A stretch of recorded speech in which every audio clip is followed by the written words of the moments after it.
இந்த எழுவு வீட்டிலையும் அரசியல் பண்ற ஈன புத்தி இருப்பவர்கள் தான் இவர்கள் எல்லாம்.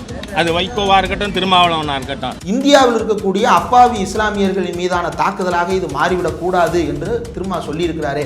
இது என்ன ஈன புத்தின்றேன் அப்படின்ற இருந்தாலும் இது என்ன ஈன புத்தி? இந்தியாவில் இருக்கக்கூடிய இஸ்லாமியர்கள் மீது தாக்குதல் நடத்தக்கூடாதுன்னு சொல்றாரு, நீ நடத்தணும்னு சொல்றியா? அந்த ஆபரேஷன் சிந்தூர்னு பேர் வச்சதுல இருந்து பல விஷயங்களும் ஒரு ஆணாதிக்க உணர்வை தூண்டுவதாக, போரில் பாதிக்கப்பட்ட விதவைகளுக்காக நாங்கள் இதை நடத்துகிறோம். அப்ப மற்றவர்கள்லாம் பாதிக்கப்படலையா? குங்குமம்ன்றது ஒரு இந்து மதத்தினுடைய குறியீடு தானே. இறந்தவங்கலாம் இந்து தானே? இல்லையே, அதுல இஸ்லாமியர்களும் இறந்துருக்கிறாங்கல்ல. இதுக்கு ஆபரேஷன் சிந்தூர்னு பேர் வச்சுட்டாங்க. பூஞ்ச் பகுதியில் சீஸ்ஃபயர், அதாவது போர் நிறுத்தத்தை மீறி அவர்கள் தாக்குதலில் ஈடுபட்டார்கள். அங்க இறந்தவர்கள் எல்லாம் இந்துக்களா? அங்க இஸ்லாமியர்கள் இறந்திருக்கிறாங்கல்ல. அப்ப அந்த இஸ்லாமியர்களுக்கு என்ன பேர் வைக்க போறீங்க? ஆபரேஷன் படுதான் பேர் வைக்க போறீங்களா? வணக்கம். இன்று நம்மோடு பேச பத்திரிகையாளர் இந்திரகுமார் தேரடி அவர்கள் இணைந்துள்ளார். வாருங்கள் அவரோடு பேசுவோம். வணக்கம்.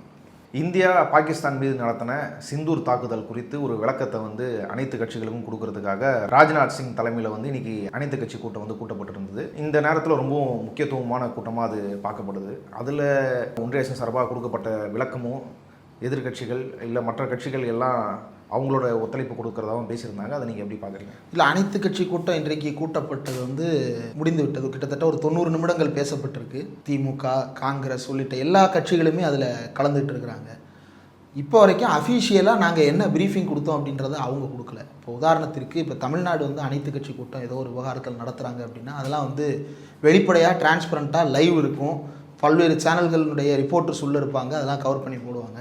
இது அந்த மாதிரியெல்லாம் இல்லை. கேட்டால் பாதுகாப்பு காரணமாக ரொம்ப க்ளோஸ்டாக நடத்தப்பட்டதுன்னு சொல்லுவாங்க. குறைந்தபட்சம் என்ன ப்ரீஃபிங் அப்படின்றத எதிர்கட்சி தலைவர்கள் உள்ளே கலந்துக்கிட்டவங்க வெளியே பேசுகிறதுல தான் நம்ம தெரிஞ்சுக்க முடியும். அதில் டிஆர் பாலு கொஞ்சம் விரிவாக பதிவு செய்திருந்தார். கிட்டத்தட்ட 2001 இது போன்ற எல்லை தாண்டிய தீவிரவாதம் அப்படின்ற பெயரில் நடத்தப்படுகின்ற விஷயங்கள் குறித்து அதில் பேசப்பட்டதாக அவர் தெரிவித்திருக்கிறார். 2001 அமர்நாத் யாத்திரைக்கு சென்ற பயணிகள் மீது நடத்தப்பட்ட தாக்குதலில் தொடங்கி இப்போது பகல்காம் வரைக்கும் ஒரு பெரிய பட்டியல் அவர் வாசித்தார். அதெல்லாம் உள்ளுக்குள்ளேருந்து எடுத்துகிட்டு கையிலே நோட்ஸ் வச்சுருக்கிறார். அதிலிருந்து தான் அவர் அது எல்லாத்தையும் சொல்கிறாரு. சொல்லிவிட்டு இந்த தாக்குதல் நடந்ததற்கு அனைத்து கட்சிகளுமே முழுமையான ஆதரவை நாங்கள் தெரிவித்திருக்கிறோம். அனைத்து கட்சிகள் அப்படின்ற பட்சத்தில் பாஜக அரசு எடுத்திருக்கக்கூடிய இந்த நிலைப்பாட்டிற்கு காங்கிரஸ், திமுக மற்றும் இடதுசாரிகள் சிபிஐ, சிபிஎம் உள்ளிட்ட அத்தனை பேருமே, நேற்று சிபிஎம் பொலிட் பியூரோவிலிருந்து ஒரு அறிக்கை வெளியாகி இருக்கிறது. அதிலையும் நம்ம பார்க்கும் பொழுது இதை தாண்டி இன்னும் சில விஷயங்கள் செய்ய வேண்டி இருக்கிறது அப்படின்றத அவங்க நோட் பண்ணியிருக்கிறாங்க. ஆனால் இப்போ என்ன அப்படின்னா இதற்கு முழுமையான ஆதரவு. ஏன்னா நாங்கள் தான் இந்த அட்டாக்கை நடத்துறதுக்கே எல்லா கட்சியிலும் சேர்ந்து தான் நாங்கள் ஒத்துழைப்பே கொடுத்தோம் அப்படின்றது தான் சிபிஎம்மும் அறிவித்திருக்கிறார்கள். இப்போ இதில் டிஆர் பாலு இன்றைக்கு கூட்டத்தில் ஒரு முக்கியமான விஷயத்தை குறிப்பிட்டு சொல்லிட்டு வந்திருக்கிறாரு. இது இந்தியாவில் இருக்கக்கூடிய இஸ்லாமியர்களை எந்த விதத்திலும் பாதிக்காத வகையில் இந்த விஷயங்களை அரசு கையாள வேண்டும் அப்படின்றத, இதை எல்லா கட்சிகளுமே இந்த ஒரு விஷயத்தை திரும்ப திரும்ப கோடிட்டு பேசுகிறாங்க. அதுதான் ரொம்ப முக்கியமான பிரச்சனையாக இருக்கிறது. ஏன்னா எல்லையில் நடக்கக்கூடிய விஷயங்கள் அப்படின்றத பொறுத்தவரையில் இப்போ வரைக்கும் வெளிப்படைத்தன்மையாக எந்த விதமான அறிவிப்புகளும் இல்லை. நேற்று அந்த ஆபரேஷன் சிந்தூர் அப்படின்ற ஒன்று நடத்தியதாகவும், அந்த நடத்தினதில் 9 இடங்களை தாக்குனதாகவும், அந்த 9 இடங்கள் என்னென்ன இடங்கள்ன்ற சேட்டலைட் இமேஜஸை வச்சும் இந்திய விமானப்படையைச் சேர்ந்த ஒரு பெண் நிர்வாகி 2 பேரை கூப்பிட்டு அந்த ப்ரெஸ் கான்ஃபரன்ஸை நடத்தியிருந்தாங்க. அது ஒன்று தான் வெளிப்படையாக இந்திய அரசாங்கம் மக்களுக்கு செய்திருக்கக்கூடிய ஒரே அறிவிப்பு. மற்றபடி வேறு எந்த அறிவிப்புகளும் இல்லை. என்னென்ன சந்தேகங்கள் எல்லாம் இப்போ கிளப்பப்பட்டிருக்குது அப்படின்னா, இந்தியாவை சேர்ந்த ரஃபேல் விமானம், அதாவது முதலாக நாம் வாங்கிய அந்த ரஃபேல் விமானம் பாகிஸ்தானுக்கு எல்லை தாண்டி அனுப்பப்பட்டதாகவும் அதை தாங்கள் சுட்டு வீழ்த்தியதாகவும் பாகிஸ்தான் ராணுவம் கிளைம் பண்ணுது. அதை CNN போன்ற சர்வதேச பத்திரிகைகளும் உறுதிப்படுத்துகிறாங்க. அவங்க அங்கே இருக்கக்கூடிய பத்திரிகையாளர்களை அந்த இடத்துக்கு அழைச்சிட்டு போய் காட்டியிருக்கிறாங்க. அந்த வீடியோஸ் தான் இப்போ வெளியே வந்திருக்குது, அதை நம்ம பார்த்துருக்குறோம். இந்திய ராணுவத்தை பொறுத்தவரையில் அதை இப்போ வரைக்கும் உறுதிப்படுத்தலை. அவங்க என்ன சொல்கிறாங்கன்னா 5 ரஃபேல் விமானங்கள், அப்புறம் இன்னும் 2 MiG-50 அப்புறம் US-30 இந்த 2 விமானங்களையும் நாங்கள் சுட்டு வீழ்த்தினதாக அவங்க அறிவிச்சிருந்தாங்க. இன்றைக்கு புதிதாக லாகூர் உள்ளிட்ட பாகிஸ்தானுடைய முக்கியமான பிரதேசங்களில் குண்டு வெடிக்கின்ற சத்தம் கேட்டிருக்கு பலருக்கும். அது என்னன்னு பார்க்கும் பொழுது இந்திய ராணுவம் ட்ரோன் மூலமாக தாக்குதல் நடத்தியதாக பாகிஸ்தான் தகவல் சொல்லுகிறது.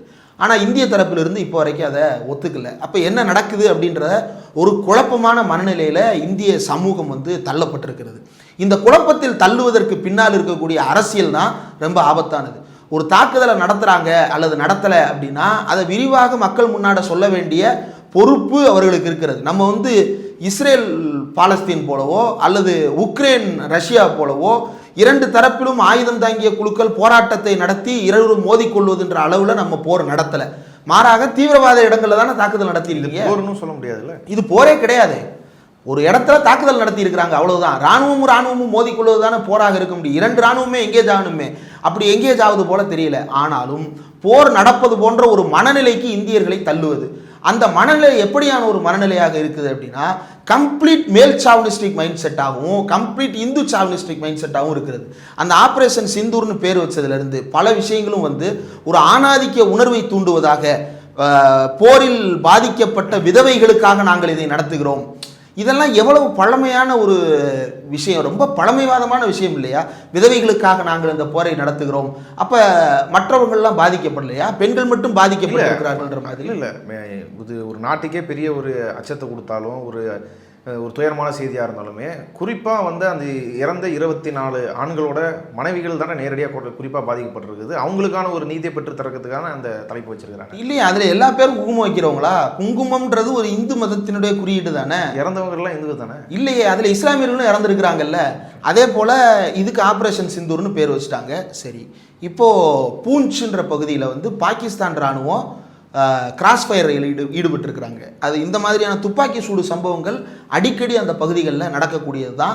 ஆனால் இவ்வளவு டார்கெட்டடாக மக்களை குறிவைத்து நடப்பது அப்படின்றது வந்து ரொம்ப ரேர் இன்ஸ்டன்ட்டு. அப்போ அப்படியான ஒரு சம்பவம் வந்து பூஞ்ச் பகுதியில் இன்னும் சில பகுதிகளில் வந்து பாகிஸ்தான் இராணுவத்தினர் துப்பாக்கி சூட்டில் ஈடுபட்டதாகவும் இந்திய இராணுவ வீரர் இறந்ததாகவும் சொல்கிறாங்க. அதில் இந்திய இராணுவ வீரர்கள் ஒருவரிலிருந்து 5 பேர் வரைக்கும்னு கணக்கு சொல்கிறாங்க.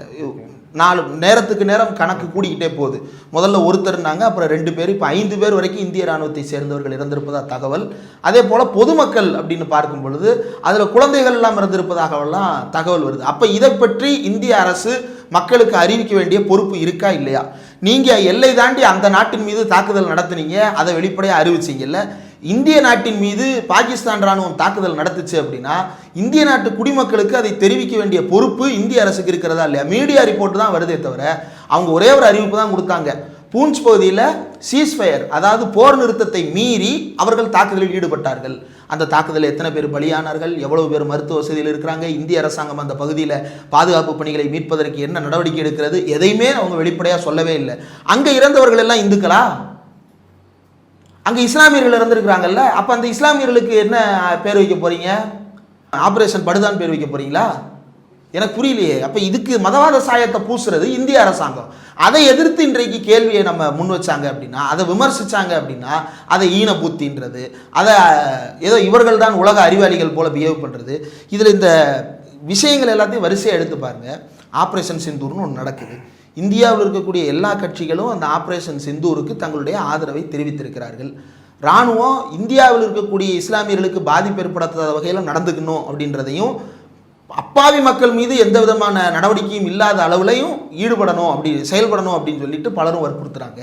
இப்போ இதை வந்து அர்னாப் கோஸ்வாமி மாதிரியான நபர்கள் வந்து என்னவா ப்ரொஜெக்ட் பண்ணுறாங்க, மீடியாவில் அது என்னவா மாறுது அப்படின்னா, மீடியாவில் இவர் வந்து ஒரு 2 பிஜேபி காரங்களை கூப்பிட்டு பக்கத்தில் வச்சுக்கிறாரு, 2 பேரை வந்து ஆன்லைனில் கனெக்ட் பண்ணிக்கிறாரு. அதில் ஒருத்தர் காங்கிரஸ்காரர். இவர் இங்கே உட்காந்துக்கிட்டு நான் சொல்ல எல்லாத்தையும் திரும்ப சொல்லுங்கள் அப்படின்னு சொல்லிட்டு வந்தே மாதரம் ஒரு விவாத நிகழ்ச்சியில், டிபேட்டில், லைவ் டிபேட்டில் भारत माता की भारत माता की वंदे वंदे see Rajiv Desai won't say it. கத்தி முடிக்கும் போது காங்கிரஸ்காரரோ அல்லது மற்றவங்களோ வந்து அமைதியா இருக்கிறாங்க அப்படின்னா, நீ ஏன் அமைதியா இருக்க? நீ வந்தே மாதரம் சொல்ல மாட்டியா? நீ பாரத் மாதா கி ஜெய் சொல்ல மாட்டியா? நீ இந்தியா வாழ்க சொல்ல மாட்டியா? அப்படின்ற கேள்விகள், இதுதான் ஆபத்தான போக்கு. பாரத் மாதா கி ஜெயும் வந்தே மாதரமும் சொன்னாதான் நாம் வந்து இந்தியர்னு நிரூபிப்போம், இல்லைன்னா நீங்கள் இந்தியர் இல்லை அப்படின்னு சொல்கிறாங்க அப்படின்னா இது என்ன மாதிரியான உளவியல் ரீதியான தாக்குதல்? இன்றைக்கி அதை ஹெச் ராஜா ட்வீட் பண்ணுறாரு, இந்தியா முழுக்க இருக்கக்கூடிய ஊடகவியலாளர்கள் இவரை போல நடந்து கொள்ள வேண்டும். யாரை போல? அர்னாப் கோஸ்வாமியை போல நடந்து கொள்ளணுமா? யாரெல்லாம் பாரத் மாதா கீ சொல்லலையோ அவங்களெல்லாம் ஒதுக்கி வைக்கணுமா? இது என்னன்னா ரோட்டில் இதெல்லாம் நடக்கணும்னு அவங்க விரும்புகிறாங்க. எப்படி வந்து பசு பாதுகாப்புன்ற பேரில் இவங்க வந்து ஜெய் ஸ்ரீராம் சொல்லி ரோட்டில் போகிற இஸ்லாமிய சிறுவர்களை கட்டி வச்சு அடித்து கொலை செய்து கொண்டிருந்தார்களோ அதே போல பாரத் மாதா கி ஜெய் சொல்ல சொல்லி இந்தியாவில் இருக்கக்கூடிய சாமானிய மக்களை, அப்பாவி மக்களை சமூகத்திலிருந்து அந்நியப்படுத்தி அவர்கள் மீது ஒரு தாக்குதலை நடத்துவதற்கு, குண்டர்களை ஏவுவதற்கான வேலையாக இதை செய்கிறார்களான்ற சந்தேகம் அதுல இருந்தா வரல. அர்னாப் வந்து அந்த நிகழ்ச்சியில பாரத் மாதா கி ஜெய் அப்படின்னு சொல்லும்போது அவர் காங்கிரஸ் பிரமுகருக்கு அதை சொல்லக்கூடாதுன்ற நெருடல் ஏன் வந்தது? இவர் ஏன் அதை வந்து வலிஞ்சு அதை சொல்லணும்னு சொல்லி நிர்பந்திக்கிறாரு? அவரை சொல்லாததுனால அவர் இந்தியாவுக்கு எதிரானது போல காட்டுறதுக்கு என்ன அவசியம்? இதெல்லாம் நடக்குது. முதல்ல இந்த பாரத் மாதா கி ஜெயும் வந்தே மாதரமும் எதற்கான முழக்கங்கள் அப்படின்னா சுதந்திரத்திற்கான முழக்கங்களாக உருவாக்கப்பட்டவை. அதை அந்த வரலாற்று பின்னணியோடு தான் நம்ம பார்க்கணும். இந்த சுதந்திரத்திற்கானது அப்படின்னும் பொழுது எந்த சுதந்திரத்திற்கானது? அப்போ பிரிட்டிஷ் இருந்தாங்க, பிரிட்டிஷுக்கு எதிராக போராடினார்கள். இது மேம்போக்காக நாம் புரிந்து கொண்டது. ஆனால் உள்ளூர என்னவாக இருந்தது? திலகர் போன்ற நபர்கள் எல்லாம் என்னவாக இருந்தார்கள் அப்படின்னா தங்களுடைய பார்ப்பனிய ஆதிக்கத்திற்கு எதிராக ஒரு சக்தி இருக்கிறது, அதிலிருந்து விடுதலை பெற வேண்டும் அப்படின்னு சொல்லிட்டு இந்த ஒவ்வொருத்தரும் வெவ்வேறு காலகட்டங்களில் வெவ்வேறு காரணங்களில் இதை பேசுகிறாங்க. ஆனால் ஒட்டுமொத்தமாக ஒரு விடுதலை என்கின்ற ஒரு நோக்கத்தோடு இதெல்லாம் இன்றைக்கு யாரிடமிருந்து விடுதலைக்காக நாம் போராடிக்கிட்டு இருக்கிறோம்? இந்தியா தான் வலுவாக இருக்கிறது இல்லை, 9 தீவிரவாத முகாம்களை அழிச்சாச்சு இல்லை. இப்போ என்னத்துக்கு அந்த முழக்கம்னு நான் கேட்குறேன். அந்த முழக்கத்தை நீ போட்டுக்கப்பா, நானும் போடுவேன். ஆனால் நீ சொல்லி நான் போடணும்னு என்ன கட்டாயம்? அந்த முழக்கத்தை போடுவதற்கு இந்தியாவில் இருக்கக்கூடிய எல்லா குடிமக்களுக்கும் உரிமை இருக்கிறது. அந்த முழக்கத்தை யார் வேண்டுமானாலும் இந்தியா வாழ்க என்ற முழக்கத்தை எப்போது வேண்டுமானாலும் வெளிப்படுத்தலாம், அந்த மகிழ்ச்சியை பகிர்ந்து கொள்ளலாம். ஆனால் நான் சொல்லும்போது நீ செய்யணும் அப்படின்னா என்ன அர்த்தம்? நீ சொல்லும்போது நான் ஏன் செய்யணும் அதை அப்படின்ற கேள்வி இருக்குல்ல. ஒருத்தர் கட்டாயத்தின் பேரில் நான் ஏன் வந்தே மாதரம் சொல்லணும்? ஒருத்தனுடைய கட்டாயத்தின் பேரில் நான் ஏன் ஜெய்கின்னு சொல்லணும்? என்னுடைய விருப்பத்தின் பேரில் நான் அதை சொல்லுவேன், நீ சொல்றதுக்காக நான் அதை செய்யணுன்ற அவசியம் இல்லை அப்படின்றது அந்த மனிதருடைய சுதந்திரம் சார்ந்தது, இந்தியா வழங்கி இருக்கக்கூடிய உரிமை சார்ந்தது. அதற்கு எதிரான ஒரு நடவடிக்கை இல்லையா? இதை சொல்லலை அப்படின்னா அவர் இந்தியர் இல்லைன்னு அர்த்தமா? சரி, அப்போ வாய் பேச முடியாத ஒருத்தர் இருக்கிறாரு, அவர் இந்தியரே கிடையாதா? தன்னுடைய வாழ்நாளில் அவர் இந்தியரே கிடையாதா? தேசிய கீதத்துக்கு எந்திரிக்கணும்னு சொல்கிறாங்க, காலில் வந்து பாதிப்பு ஏற்பட்டு எழுந்து நிற்க முடியாதவங்க வந்து இந்தியர்களே கிடையாதா? அப்போ வாயை திறந்து பாரத் மாதா கி ஜெயும் ஜெய்ஹிந்தும் சொன்னா தான் இந்தியர் அப்படின்னா, வாயை திறக்க முடியாத, வாயால் பேச முடியாத மாற்றுத்திறனாளிகள் எல்லாம் இந்திய நாட்டிற்கு எதிரானவர்களா?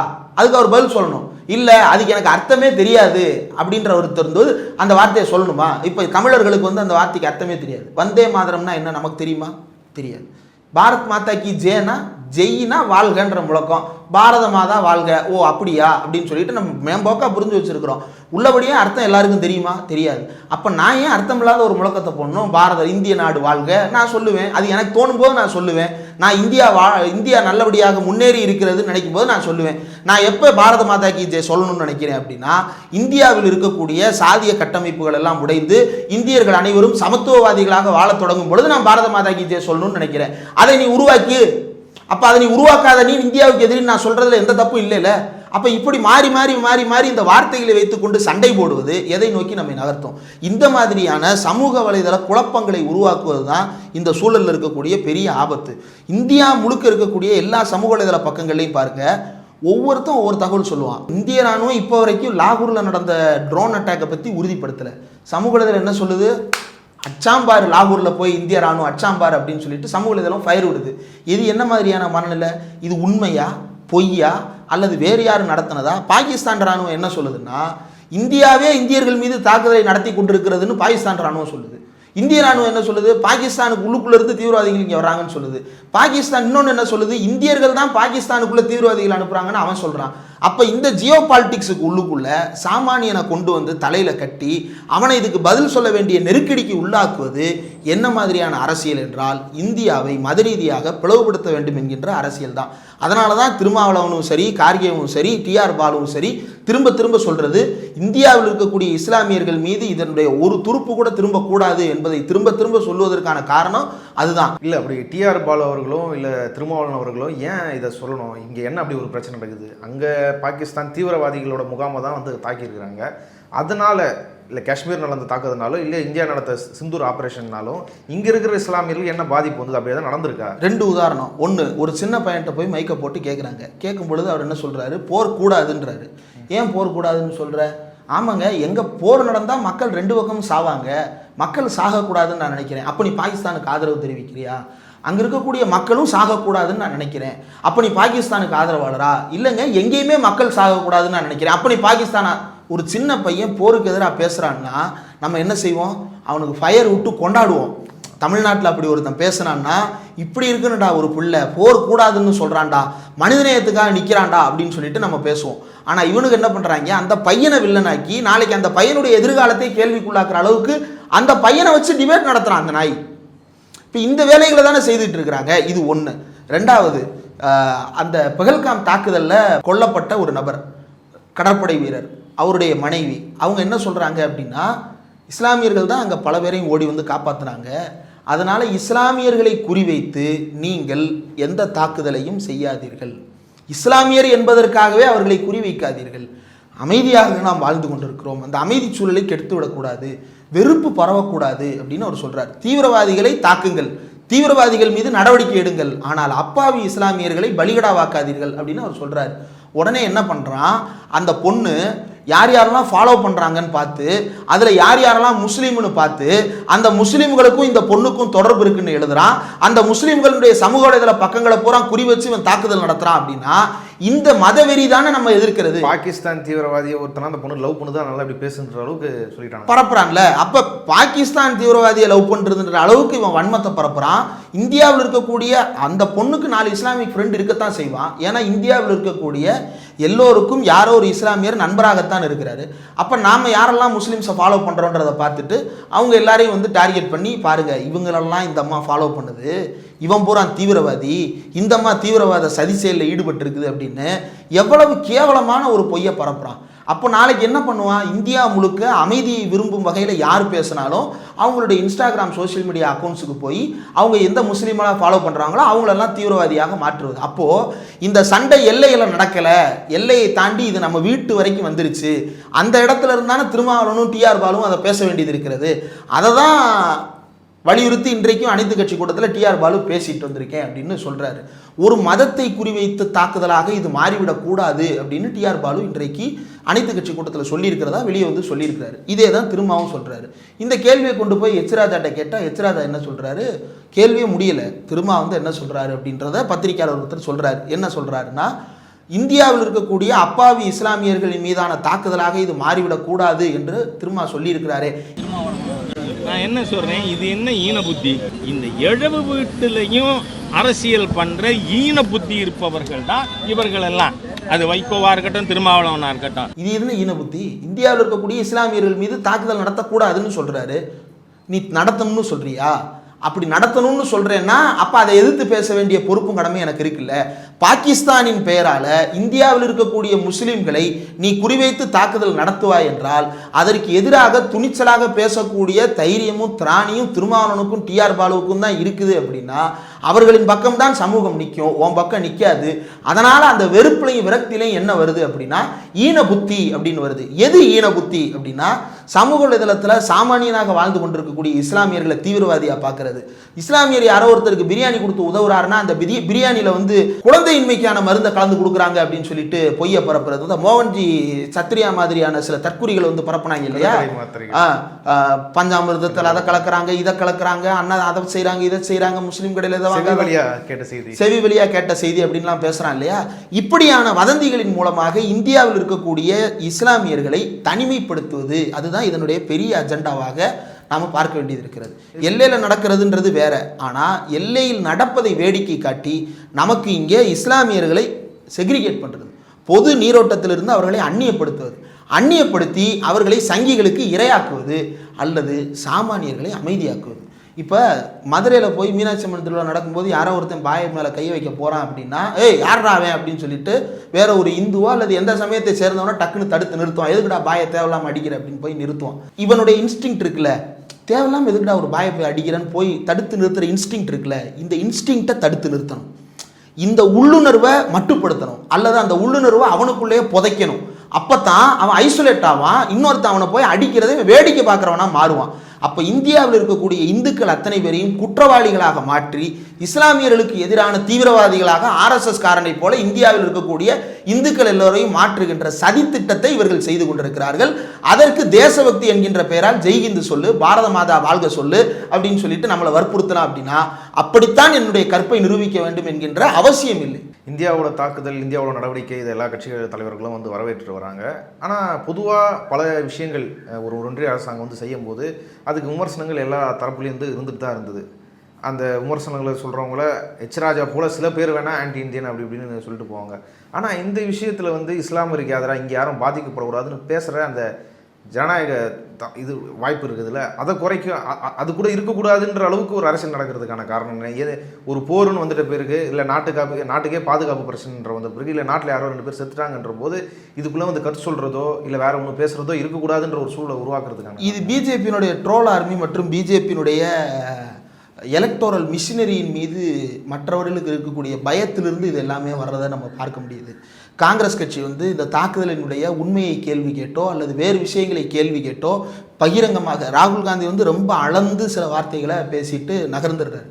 விரிவான பேட்டிகளே கொடுக்கறதில்ல, ரொம்ப சுருக்கமாக பேசிட்டு நகர்றாரு. ஏன் அதை செய்ய வேண்டியது இருக்குது அப்படின்னா, இவர் ஏதாவது ஒரு வார்த்தையை சொல்லிட்டா அதை வைத்து இவரின் மீது மொத்த பழியும் எழுதுவதற்கு சமூக வலைதளங்களில் பிஜேபியினுடைய ட்ரோல் ஆர்மியும் பிஜேபியினுடைய எலக்ட்ரல் மிஷினரியும் தயாராக இருக்கிறது அப்படின்றத நம்ம பார்க்க வேண்டி இருக்கிறது.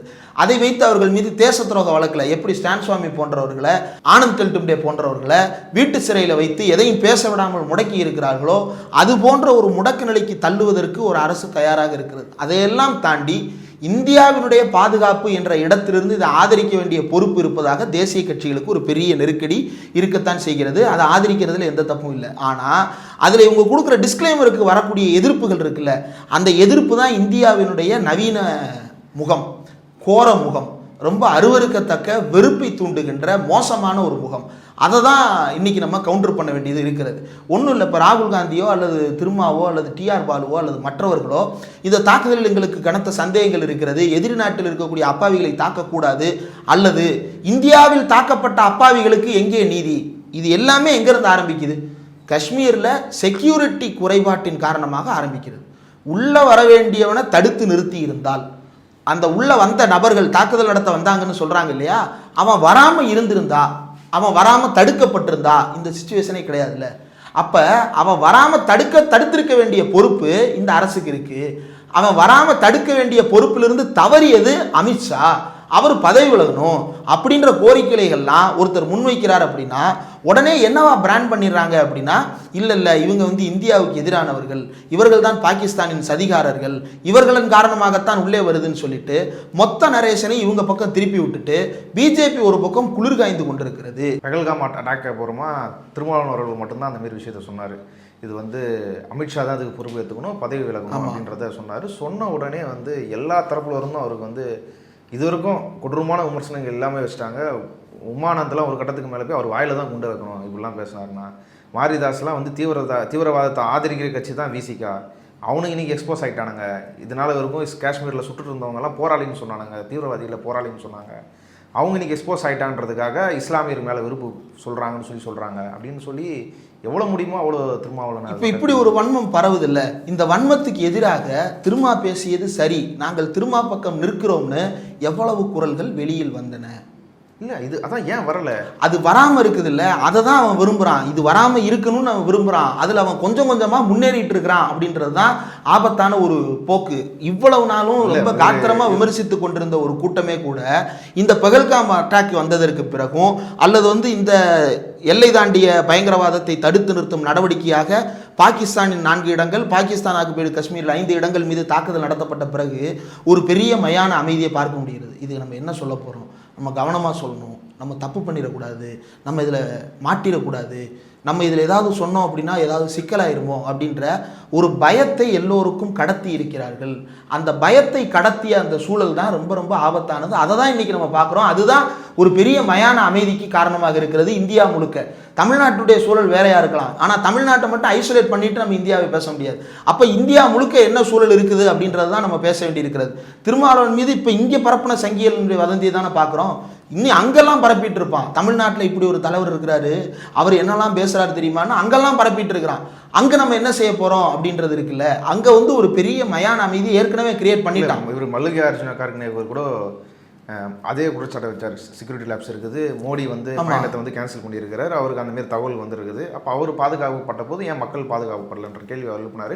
ஆனால் அதுக்கப்புறம் அது ஒரு சார்ஜாக வச்சு அதுக்கு உரிய விளக்கம் கேட்கறதுக்காக போராடுறது அப்படின்றது இல்லை. அதுதானே ஜஸ்டிஸ். இது நடந்ததுக்கு காரணம் தான் அப்போ அதுக்குரியவர்கள் தண்டிக்கப்படணும்ல, அதை நோக்கி ஏன் போல இது? இல்லை, அதை நோக்கி போயிருக்கணும். அதை நோக்கி குடிமை சமூகத்துக்கும் அந்த கேள்வி எழுப்புவதற்கான கடமை இருக்கிறது. ஆனால் சமூக வலைதளத்தில் பரப்பக்கூடிய அந்த வெறுப்பு ஒரு பெரிய அளவுக்கான மாற்றத்தை உருவாக்கிட்டு இருக்கோம் அப்படின்னு தோணுது. பீகார் எலெக்ஷனாக இருக்கட்டும், இப்படி பல விஷயங்களின் காரணமாக இது நமக்கு எதிராக திரும்பி விடுமோன்னு அரசியல் கட்சிகளுக்கு ஒரு பயம் இருக்கிறதா அப்படின்றது அது அவங்க தான் கிளாரிஃபை பண்ண வேண்டியது இருக்கிறது. நாம் ஒரு அப்சர்வராக இதை பார்க்க வேண்டியது இருக்கிறது, பேச வேண்டியது இருக்கிறது. அதை நம்ம செய்கிறோம். ஆனால் ஒரு பொலிட்டிக்கல் பார்ட்டியாக இந்த சார்ஜஸை மவுண்ட் பண்ண வேண்டிய இடத்துல இருக்கக்கூடிய அந்த கட்சிகளிடம் ஒரு பெரிய ஒற்றுமை தேவைப்படுகிறது. ஆனால் அந்த ஒற்றுமை தலைமை அளவில் மட்டும் இருந்தால் பத்தாது. அதை தாண்டி கேடர் அளவுலையும் சரி, கேடருக்கு வெளியில் இருக்கக்கூடிய அளவுலையும் சரி, ஒரு பெரிய ஆதரவு வளையம் இருந்தால் ஒழிய இந்த விஷயங்களை ஸ்ட்ராங்காக கவுண்டர் பண்ணுறதுன்றது கஷ்டம். உதாரணத்திற்கு ராகுல் காந்தி ஒன்றும் இல்லை, இப்போ காங்கிரஸ் தரப்புலேருந்து தேர்தல் பிரச்சாரத்தின் பொழுது சில முக்கியமான கருத்துக்களை முன்வைக்கிறாங்க. என்னென்ன முன்வைக்கிறாங்க? இந்தியாவில் அதிகார பகிர்வு, பொருளாதார சமத்துவம், இதையெல்லாம் முன்வச்சு கணக்கெடுப்பெல்லாம் பேசுனாங்க. அப்படி பேசிய பொழுது அதற்கு ஆதரவாக வந்த வினைகள் எவ்வளவு, எதிராக வந்த வினைகள் எவ்வளவு அப்படின்ற ஒரு கணக்கிலிருந்து அதற்கு பிறகு அது என்னவா மாறி இருக்கிறது. ராகுல் காந்தி சமீபத்தில் பல்வேறு கருத்துக்களை சாதி ரீதியான கணக்கெடுப்பு பற்றியாக இருக்கட்டும் அல்லது பல விஷயங்களை பற்றியாக இருக்கட்டும் தொடர்ந்து கருத்து தெரிவித்திருக்கிறார்.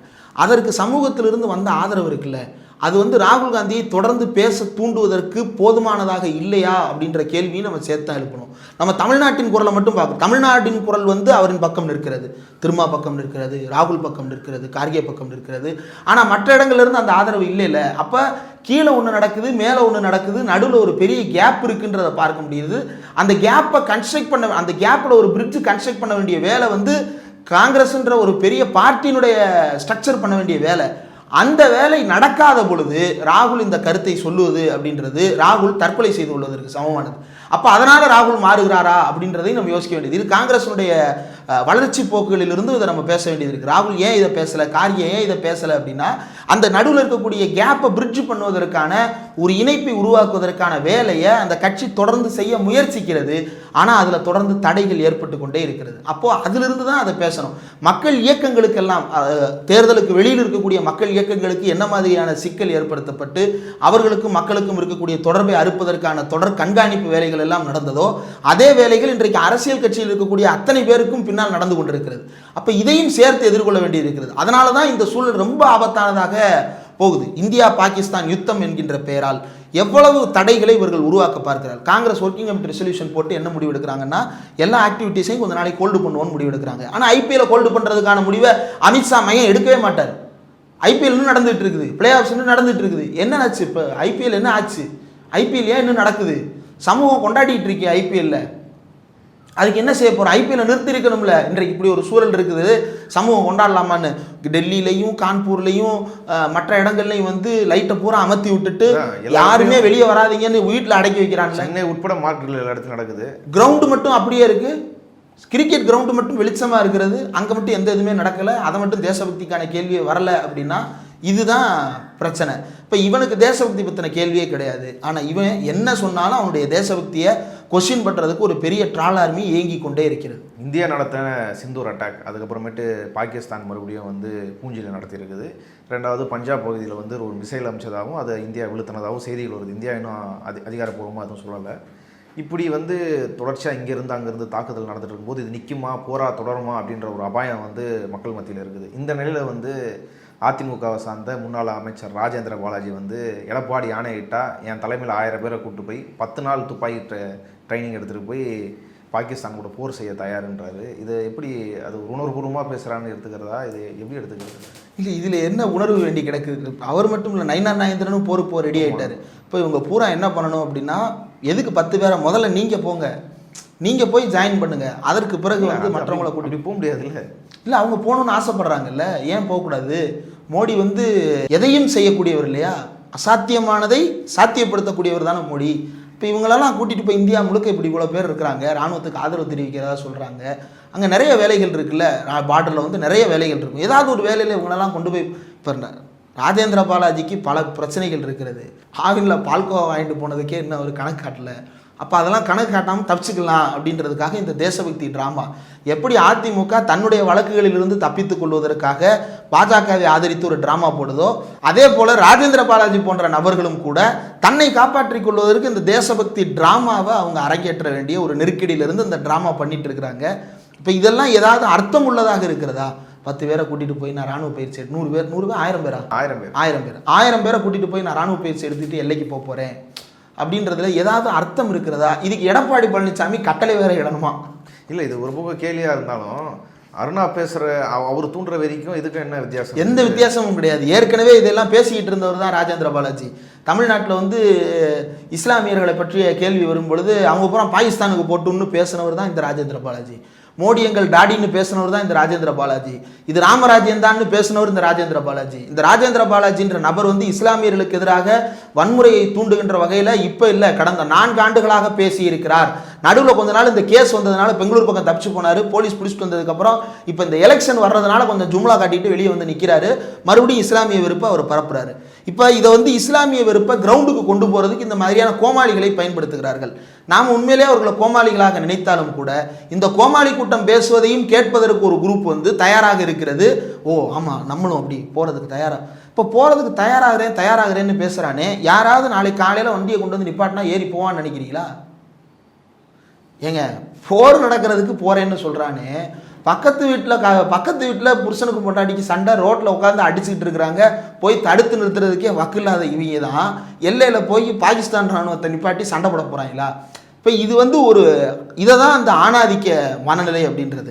நான் எல்லைக்கு போகிறேன், நான் ராணுவம். அது கொஞ்சம் பாஜக கிட்டேயும் கூட்டணி விஷயத்தில் காமிச்சிருக்கலாம். பாஜக விஷயத்தில் கூட்டணி வைத்தது வந்து அது அவங்களே சொல்லுவாங்க, குருமூர்த்தியின் வார்த்தைகளில் சொல்வதானால் அது வேறையா சொல்லலாம்.